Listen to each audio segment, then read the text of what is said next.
Zona Franca e Copa do Mundo foram os assuntos mais discutidos entre o governador do estado e o ministro do Desenvolvimento e Comércio Exterior. Ele esteve hoje em Manaus.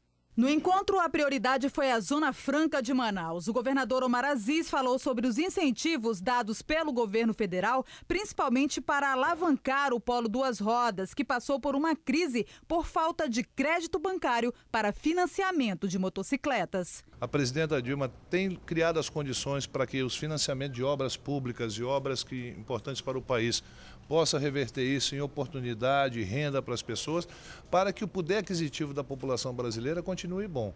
Quanto melhor o poder aquisitivo da população brasileira, melhor o nosso desempenho aqui na Zona Franca de Manaus. O ministro do Desenvolvimento, Indústria e Comércio Exterior, Fernando Pimentel, reafirmou o compromisso com a Zona Franca, mas veio a Manaus para discutir projetos que devem estruturar a Suframa. O órgão dispensou cerca de 200 trabalhadores terceirizados por ordem judicial. Tem que reformular as carreiras da Suframa.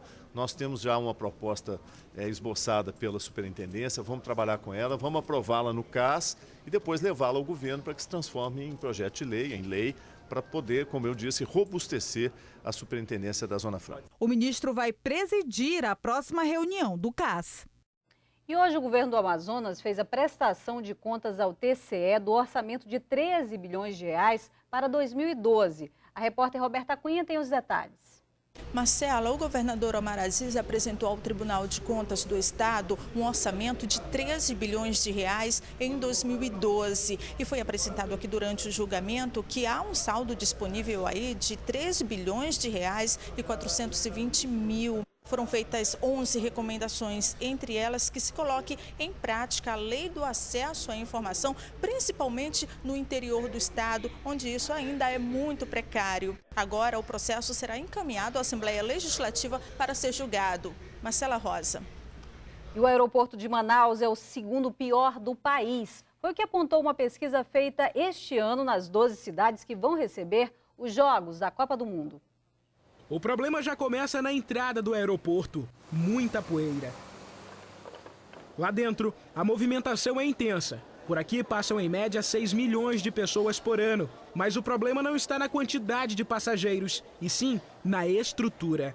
Isso foi observado em uma pesquisa feita pela Secretaria de Aviação Civil da Presidência da República, realizada nos primeiros 3 meses deste ano, em 15 aeroportos do país. Foram ouvidos 21 mil passageiros que puderam dar nota de 0 a 5 e opinaram, por exemplo, sobre limpeza, tempo de espera em filas, segurança, informações, entre outros. E quem viaja bastante conhece as deficiências do serviço prestado. Ricardo mora em São Paulo, veio a Manaus a trabalho e na hora de ir embora, teve de esperar muito para fazer o check-in. Nos outros aeroportos também a dificuldade é essa? As dificuldades são as mesmas.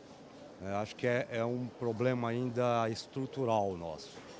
Isso se resolve num processo. Vamos esperar que até a Copa, pelo menos, isso esteja resolvido. O check-in, então, é sempre uma dificuldade? É sempre uma dificuldade. Os 3 piores aeroportos do país são Marechal Rondon, em Cuiabá, no Mato Grosso, Eduardo Gomes, aqui em Manaus, e Antônio Carlos Jobim, o Galeão, no Rio de Janeiro. As pesquisas foram realizadas em cidades que devem receber Jogos da Copa do Mundo de 2014. A Infraero, por meio de nota, informou que vai analisar os dados, já que o aeroporto de Manaus passa por reformas desde novembro de 2011. Para a Neide, que sempre precisa sair do Amazonas para outros estados, a limpeza do aeroporto, que teve a pior nota, 3,4, não tem justificativas, mesmo que o momento seja de reformas. A higiene aqui não é pelo fato de estar construindo que vai deixar desse jeito. Eu acho que tem muito a melhorar. Pode melhorar mesmo estando construindo. A reforma do Eduardo Gomes vai custar 344 milhões, mas até agora foram gastos 211.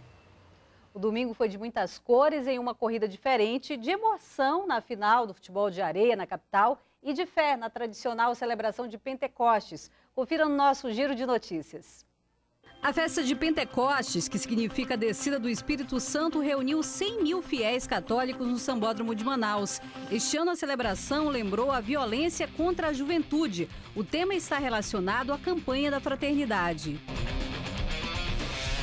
O Color Run foi realizado pela primeira vez em Manaus e reuniu mais de 10 mil pessoas. Foram 5 quilômetros de esporte misturado com diversão. Jovens, idosos, crianças e portadores de necessidades especiais participaram da Festa das Cores. Durante o percurso, os participantes tomaram um banho de tinta em pó. 10 mil pessoas acompanharam a final da Copa Brasil de Beach Soccer na Arena da Amazônia. Flamengo e Sport jogaram 3 tempos e ficaram no empate, 2-2. O resultado só saiu na prorrogação. André Nascimento fez o gol da vitória do Flamengo. Os melhores jogadores da Copa foram pré-selecionados para treinar na Seleção Brasileira de Beach Soccer. 12 vão disputar o Mundial da modalidade que acontece em setembro no Tahiti. Daqui a pouco, moradores de Barreirinha, no Baixo Amazonas, sofrem com a enchente. Você vai ver ainda como o mel de abelha, um poderoso remédio natural, também pode ser prejudicial à saúde. A gente volta já.